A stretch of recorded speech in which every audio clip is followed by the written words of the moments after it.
Okay, welcome back to Music Theory, sponsored by our gracious host, The Heater, which, now that it's finally starting to warm up, I don't know how long this sponsorship is going to last. Intervals. Today, we're going to look at intervals. Essentially, we're going to look at what an interval is, which is a very simple question to answer. And then we're going to learn all of the intervals, and we're going to learn how to recognize them. Most important part, obviously. As far as current study design dictates, it said to be able to recognize all intervals, diatonic and chromatic, within a major scale up to 3 sharps and flats. So that's C major, G major, D major, and A major in terms of, well, C has nothing, but in terms of sharps, G, D, and A. And then in terms of flats, F, B flat, and E flat. And then C, because we love C. So it's going to be pretty easy, more or less. They're not expecting you to go anywhere beyond an octave, so you're not going to get, tell me what that interval is. You're not going to get any of that. And if you do get that, tell me and I will complain for you. But anyways, intervals. What are they? Well, essentially, gotta get my camera ready now. Ta-da! Essentially, an interval is any 2 notes with a distance. It can be this distance, it can be that distance. Doesn't necessarily matter so long as it's distant. And that's it. Like that, I don't know what more you want me to tell you. Intervals are any 2 notes played. That's an interval. That's an interval. That's an interval, unfortunately. There's not much else to say. In terms of intervals, you will essentially get the entire chromatic scale, including unison and octave. And unison and octave, especially unison, if you stuff up unison, I'm going to be very disappointed in you. I'm going to be very disappointed. But anyway, let's get the show on the road, hey? And I realized why I had to hold the phone up so high. I forgot to put it in 0.5 mode, which makes it a lot easier to record without seeing this on the screen. But anyway, let's begin with unison. Very simple. Unison is what is referred to when referencing the exact same note played twice. Now, with some intervals, they'll play the notes at the same time. Unison, I don't know how to play that at the same time. It's the same note. It's very easy to recognize, if you couldn't tell. And if you really want to be pedantic, in terms of memorizing it, if you think of Jingle Bells, you'll be fine. Jingle bells, jingle all the way. Unison. The next is the minor second. This is where things start to get a little freaky. Whoops. There we go. My finger slipped. But the minor second is a very dissonant sound, and it's a very easy sound to recognize, mainly because if we scooch it all the way down to the bass,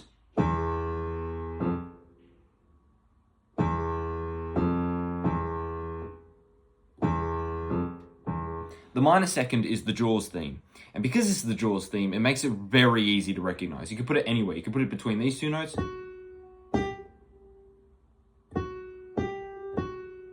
And you'll recognize that it's the Jaws theme. So minor second, Jaws. And if you want to be technical, if you start on a G sharp and go up to an A, technically it's also the beginning to Isn't She Lovely? Isn't she lovely? Do-do-do, do-do-do. Minor second. The next on the list is the major second.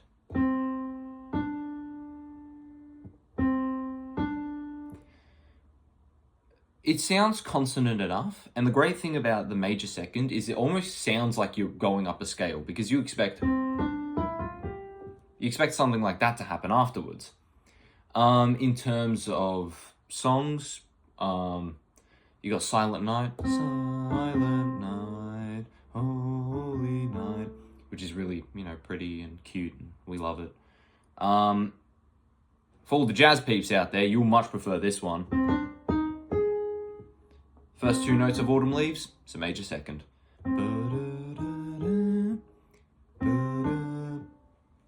Lovely. Usually Autumn Leaves is played up here though. So, either or. And yes, I forgot the mic. Hang on. There we go. My hand's not in the way of the camera anymore because I'm not filming. I do have a list of all the intervals and the songs that you can recognize off them on my pooter right there. And I'm not, through all of this, I'm just going to focus on the intervals. I'm not going to be like, a major second is 2 semitones above a note line. I already went through that in one of the last videos, where we talked about chords and stacking thirds and all that. I don't feel like getting into it all again, because it's the same spiel all over. Anyway, minor third.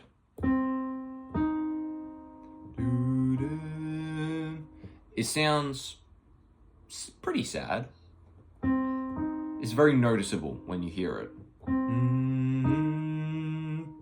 In terms of songs, the best one listed, is, for me at least, is Georgia on My Mind. The very first two notes is a minor third apart. It starts on A and goes up to C, which is a minor third apart. 1, 2, 3. That's all you're getting for semitones today. 1, 2, 3. So that's, an F. Georgia. Doo-doo. Minor third. Usually, it's either played with the minor sound in mind, or it's played, as I just showed you, with the major sound in mind. So, same distance, just different context. And context is very important. Anyway, moving on. Major third.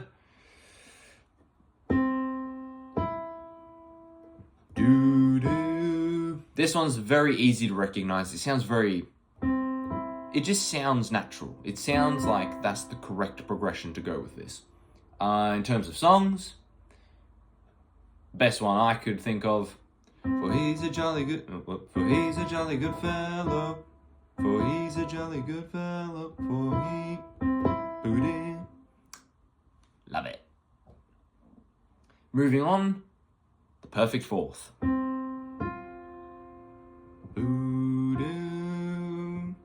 It has a sense of finality, but only very faintly. Like a plagal cadence, it just feels like it just naturally just sort of... it just ends up there, conveniently. Obviously, for all us Aussies, what's it called? The anthem is Australians, oh let us rejoice. For all the jazz people out there and people with culture,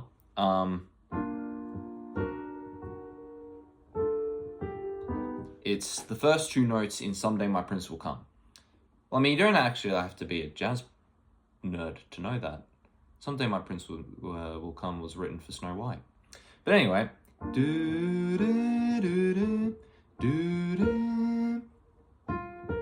Perfect fourth. There are many others, but I just think those two are the best. For me personally.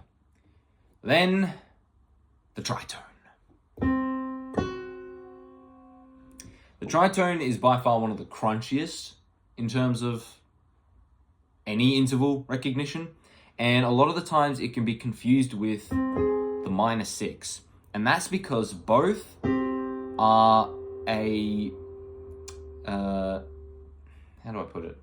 They both are different takes on the perfect fifth. Obviously, we know the tritone is a diminished fifth, so it's a semitone down. The minor 6, however, is also known as the augmented fifth because it's a semitone above, which is where we get the sharp 5 called the augmented chord. And then the tritone, the diminished chord. Those are usually the two contexts. And sometimes you can get them mixed up. I used to mix them up a lot. However, now I found a song for the minor 6 that has permanently locked it into my brain. But in terms of the tritone, the best way to think about it is that it really wants to resolve up to the perfect fifth. It wants to go here. And as such, the best way to recognize it is The Simpsons. The Simpsons. And that whole song is built around a dominant seventh with the flat 5.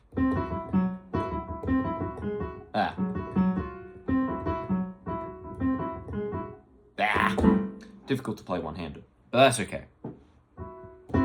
That whole song is built around that tritone. So,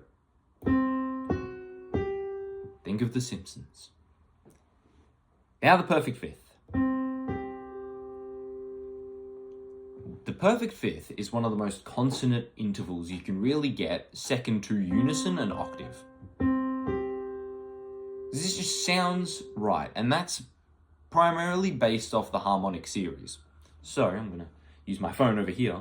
The harmonic series is basically all the overtones created when you play a single note. So, for example, if we play C, the harmonic series of C will start with an octave, but the very next note, the most important note within the overtone series afterwards, is the fifth. Then fourth, major third, minor third, and eventually it just keeps going until it's just faint nothings, and you can't really hear it. However, the most noticeable is the perfect fifth. And there's a whole trick you can do on a piano, where if you play an octave with the pedal,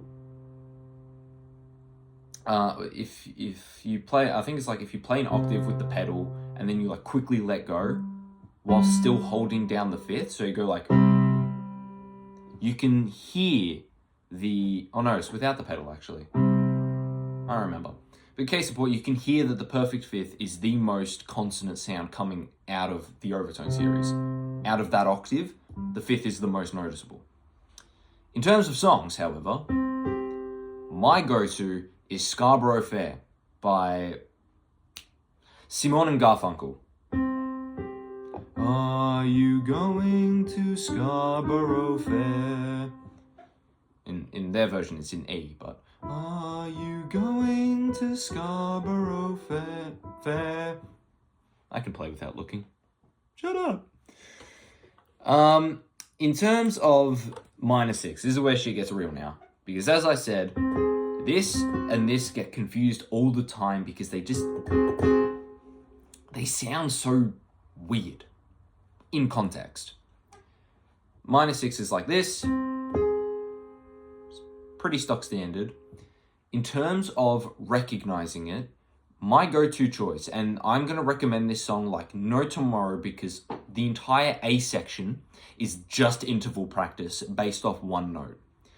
And the song is called Little Waltz by Ron Carter. And the first two notes, the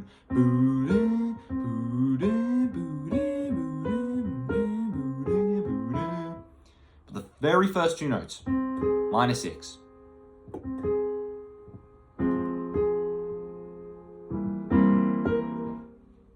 So please listen to that song, get it in your memory bank because that will help you.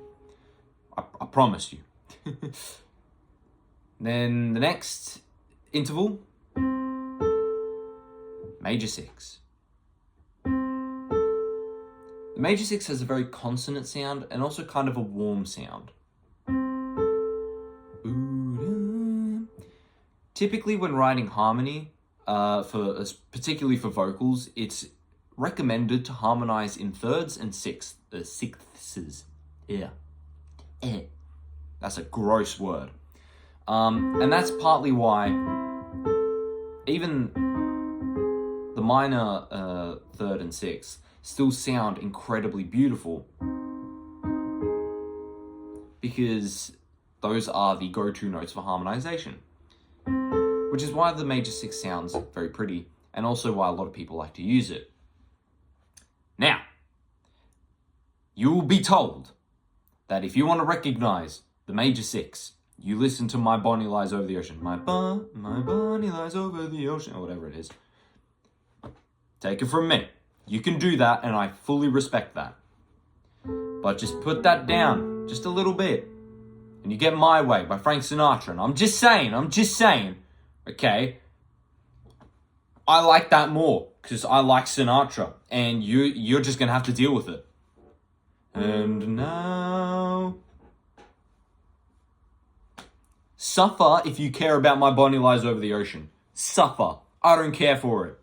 Yes, every time I hear a major 6, I think of My Bonnie Lies Over the Ocean before Frank Sinatra. I don't care. Deal with it anyway. Anyway, moving on. Minor 7th.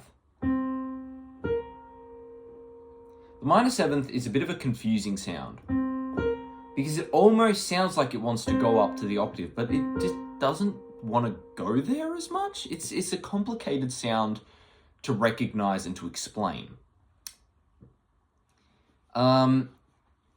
As such, it's sometimes a little weird to find songs that use it. However, you guys did ABBA. You did ABBA so much this year, as in time of recording. And if anyone else watches this, you're not getting context for this statement.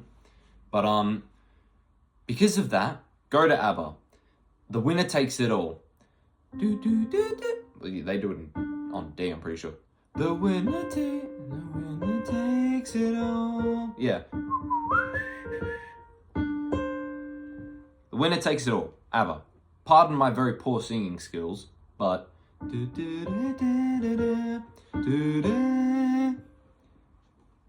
ascending minor 7th.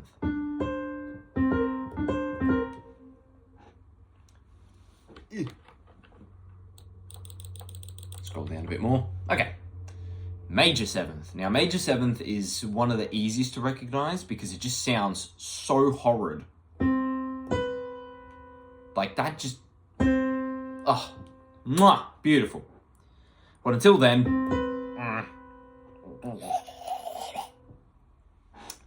So... It's the most dissonant, which is hilarious because if you play the major 7 chord, it sounds one of the most beautiful. But that's in there, so Merry Christmas. In terms of songs, the go-to was always Take On Me. It's like, take on me, take me on, I'll be gone. Take On Me for the major 7th. And then the octave. Again, like unison, the most recognizable. Now, do not fall into the trap of thinking, of second guessing yourself and being like, is it an octave? Is it an octave? No, it's maybe a major 7. It's an octave. I promise you, it's an octave. If your gut reaction tells you octave, it's an octave, I promise you. In terms of songs, unlike unison, there's actual use for the octave in melody. So obviously, what's it called? Over the Rainbow. Somewhere over the rainbow. You know, very pretty. As well as, for the jazz people out there, Blue Bossa. Blue Bossa is a great tune. You should definitely learn it, even if you don't do jazz. Learn it anyway. I will judge you if you don't. Blue Bossa is a great tune, and it starts, the melody starts, it's just listen to Dexter Gordon's version as well. But the melody starts,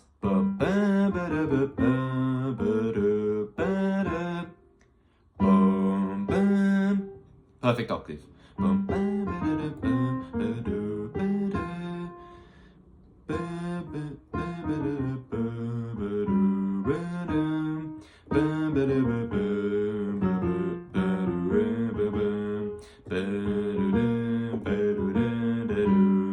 Here it is.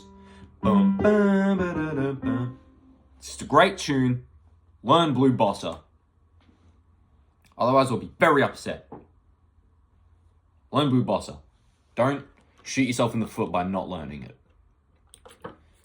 So, those are all the songs for the ascending intervals. And that's a very key thing. Although you can apply them to descending intervals, it's a lot easier sometimes to think of descending intervals as their own separate category, because it can sometimes lead to confusion, particularly because of something known as the rule of 9, which if my brain functions, I'll turn this off for now, if my brain functions and I actually remember to explain the rule of 9 at the end of the video, you'll understand why. And it's a lot easier to see that on the piano itself, which is why the piano is the greatest, and I turned a new leaf and stopped playing trumpet. No, I'm kidding, I still play trumpet, and any instrument is good. However, piano is great because it has this mystical power of being like the foundation for everything, because you've got all the way down there and all the way up there, and you've got a very visual way to picture it. So even if you don't like piano, I don't care, learn piano because it'll benefit your music theory understanding. For the most part. If you're cracked at trombone or trumpet or sax, just learn it for theory, okay? Don't learn it as your primary instrument. It's hell for your primary instrument, okay? But anyway, descending intervals. We've looked at the ascending, Jaws and, the anthem and somewhere over the rainbow. Descending intervals. Now, descending intervals are a little different, as I said. But there are still some very good ways to recognize the descending intervals. And now I'll get the camera ready. The first, obviously, unison. Do you really need to learn that? Oh my goodness. It's great when you get it on a test, because I wonder what that was. But it's just completely irrelevant. Again, you got Jingle Bells. This list says Let It Be as well. You could do that. Happy Birthday. Fair enough. The top one's God Save the King, though, and I don't know how I feel about that. But anyway, minor second.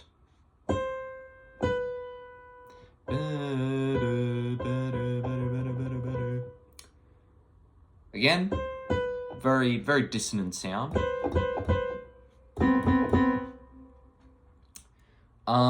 However, there are some very good tunes for it. The first, and obviously, as I said, I love Sinatra. Fly me to the moon. Fly me to the moon. The first two notes are a minor second apart. And then obviously, if we transpose this up to E, I wonder what that sounds like. For Elise as well. So, pretty solid. I like it. I rate it. But yeah, minor second, descending. Major second, descending.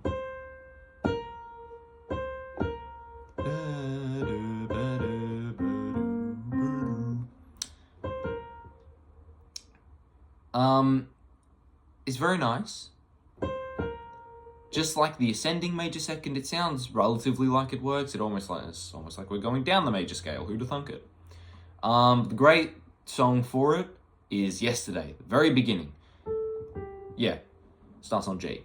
Yesterday, yesterday. Major second, descending. Yesterday, all my troubles seem so far away. So yeah, me and my homies, we love major second. If you ever get the time, what song is it? It's Battle Cry. Listen to Battle Cry by Nujabes. It's the theme song to a show called Samurai Champloo. Listen to it. He does a whole piano solo where he literally just bashes major seconds. Like, it's great. Great stuff. It's like, no. Yeah, it's here.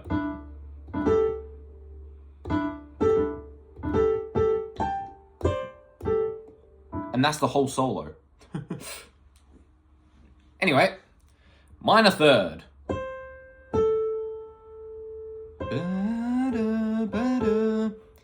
That's definitely, when we think about it more in the major context. And the example song will demonstrate that perfectly, because the example song is Hey Jude. Hey Jude. We love it. Let's go.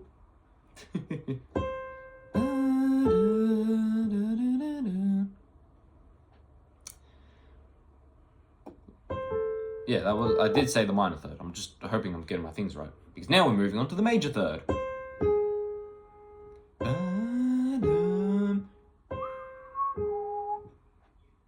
I really need water, but that's okay. The descending major third sounds a bit weird. Not gonna lie, like, it's something about it just doesn't sound right. And again, rule of 9, I'm gonna keep saying it so I remember it. However, this does lead to one of the greatest and most infamous songs in all of jazz history, that being Giant Steps. Because if we take this and we start on this note, first two notes, descending major third. So it's a great way to remember major third. Giant Steps. Yeah. Yeah. Anyway. The perfect fourth, descending.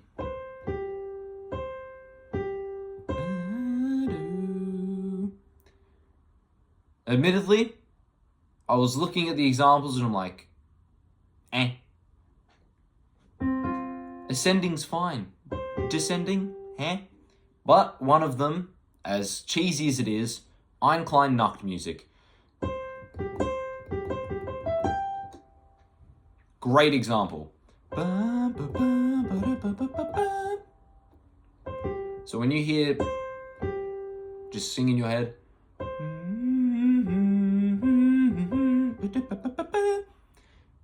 and you'll get it. Anyway, let me scroll down for the last ones. There we go. So, descending tritone. There is no Simpsons trick you can do here, because Simpsons is...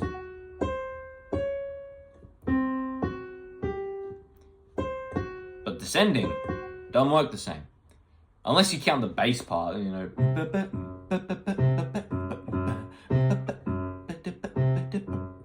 But that's not the most helpful.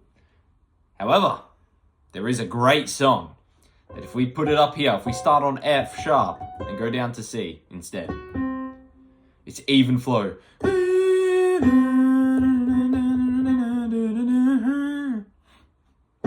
So yeah, descending tritone, even flow, the verses. Chef's kiss. Thank you. Thank you. Then there's the perfect fifth.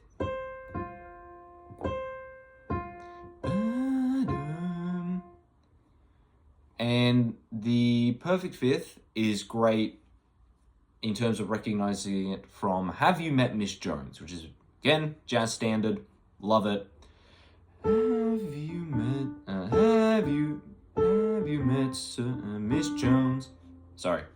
When I went to the Sharp 5 gig, definitely check out Sharp 5 on Instagram.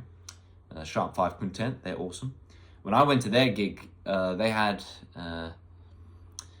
a female vocalist, and so she changed the lyrics from Have You Met Miss Jones to Have You Met Sir Jones. So now every time I think of it, I think of that. But yeah, have you met Miss Jones? Have you met Miss Jones? Have you met Miss Jones? Love it. Then there is the descending minor 6. Now this sounds consonant. And again, I'll explain in a minute. I promise. Now, they did have examples. However, I looked at them and can't recognize them off the top of my head.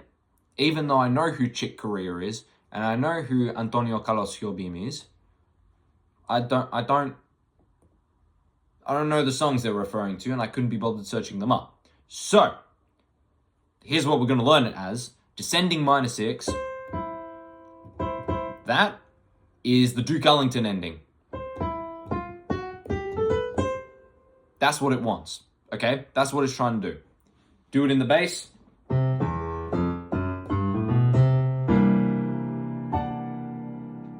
Yes.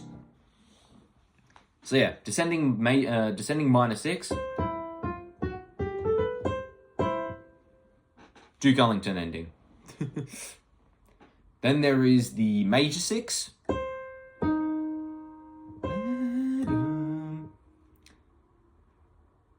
A bit of a weird one. It definitely has a more sadder connotation. However, we do recognize it from a very popular song. That being, although it's meant to be in a chord,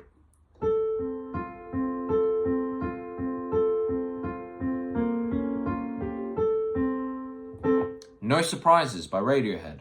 That first jump is a major 6. Major 6. You hear major 6? Even here.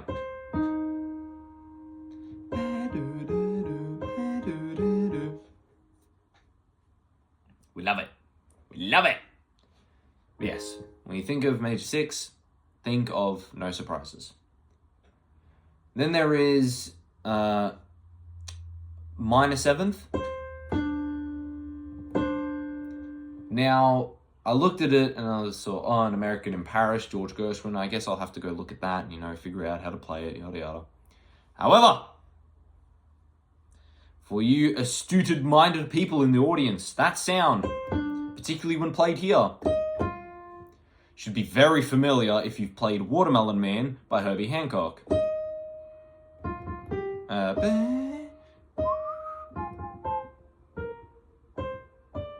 Yeah. Yeah.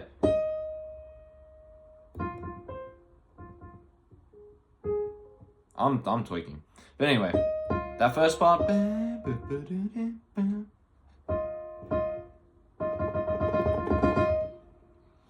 Descending major 7th.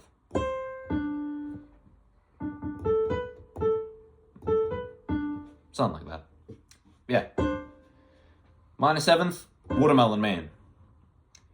Major 7th. Now this is actually criminal, and if they ever do this to you, again, I will complain for you, because that is just absolute torture. However, if you want to be technical, there's literally all the other songs have like 3 or 4 different songs. Major 7th has 1, because that's how often we use it. However, the song is I Love You by Cole Porter. And it's I love you. And that's because the context is that it is a minor 2-5-1, sort of. We're going from this to this. The 5 with the flat 9. And because of that, the melody instructs us to sing that note. Because then we get don't know how I'm going to do this one-handed. Yeah. Love you. And then she goes on and sings, and it's really pretty. Yeah. I love you. It's an old-timey trick. We love it. And then lastly, for descending, the octave. Now, I took one look at the 4 songs listed right there. I took one look and I said, no. Yes, there's examples. It's not like major 7th where there's 1. There are 4 examples. However, I've never heard of them, and they progressively get worse and worse. We got Willow, Wait For Me, which is just a song I'm not familiar with. Yeah, whatever. Doogie Howser theme. Never heard of that, but sure. Todos los días son poco. And then my favorite, the last one, is To Xanarkand. Never heard of the bottom three, and I may have heard of the first one, but I can't recognize it. So just, yeah, I know it's ascending, and I know the rule is you should treat ascending and descending intervals differently, but like, I don't care. It's somewhere over the rainbow. I'm sorry. I'm sorry to do this to you. Ugh, ow. Holding that phone. Jesus. That hurts my elbow. But anyway, those are the intervals. All of the intervals you'll ever need to know. Just all the chromatics. And I've given you the context to understand where they come from. So even if I do that in octaves, you'll still recognize that first jump is a minor 6. Now, I've been yapping about this all day long. What is the rule of 9?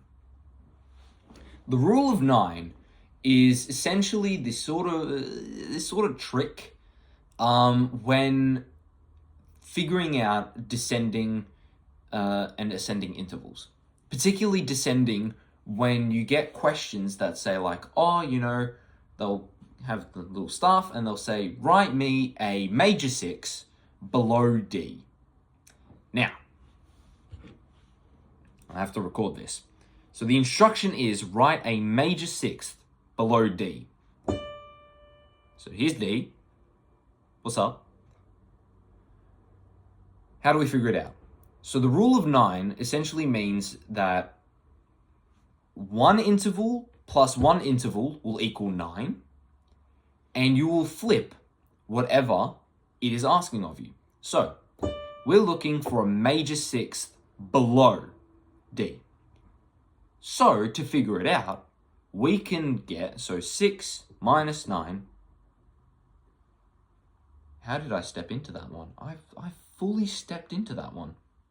But anyway, 6 minus 9 is 3. Cool. The opposite of a major interval is a minor interval. Cool. So, when we're trying to figure that out, before we, just start guessing and go all willy-nilly, so we're looking for a major 6 descending, but the inverse of that, via the rule of 9, is a minor 3rd ascending. So we go up a minor 3rd, and we're like, okay, so that's the note they're looking for. So we chuck that down the octave. And go figure, that interval is a major 6. My Bonnie lies over the ocean, and now the end is near. I can't really sing it that high, but sure. And so we figured out our descending interval via the rule of 9. Let's do it again. Let's say it says, write a minor 2nd below C. Why not? Even though this sort of makes sense, but doesn't matter. Minor 2nd. Okay, so we've got a minor 2nd. So 2 minus 9 is 7. Okay? And we're looking for a minor 2nd below C. So if we're going to go ascending, we have to look for a major above. So we've got minor 2nd. Above that, via the rule, is a major 7th. 7 plus 2 equals 9. And then we flip major and minor. So we're looking for a minor 2nd below and a major 7th above. So major 7th above. Look at that. And if we put that down the octave, there's our minor 2nd.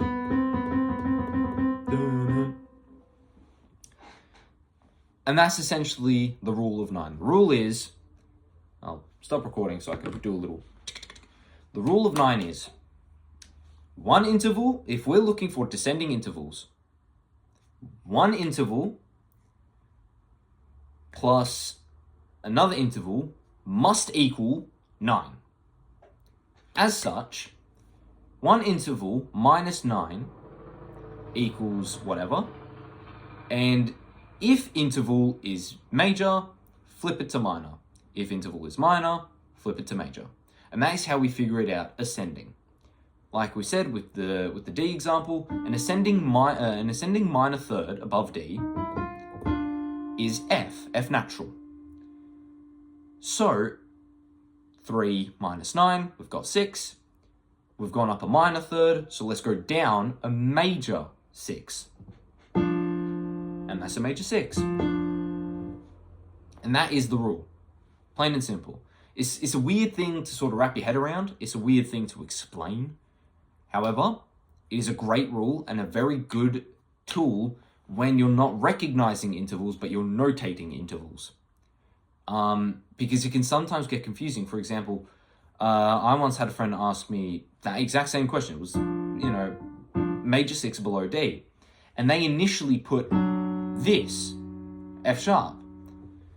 But that's wrong. Because that interval technically is a minor 6. Because I'll quickly film it. They put down an F sharp. But if we take this and put it just one semitone down, we have the perfect fifth. So it's almost like an augmented fifth, i.e., it's a minor 6. And that's not what they're looking for. They're looking for a major 6.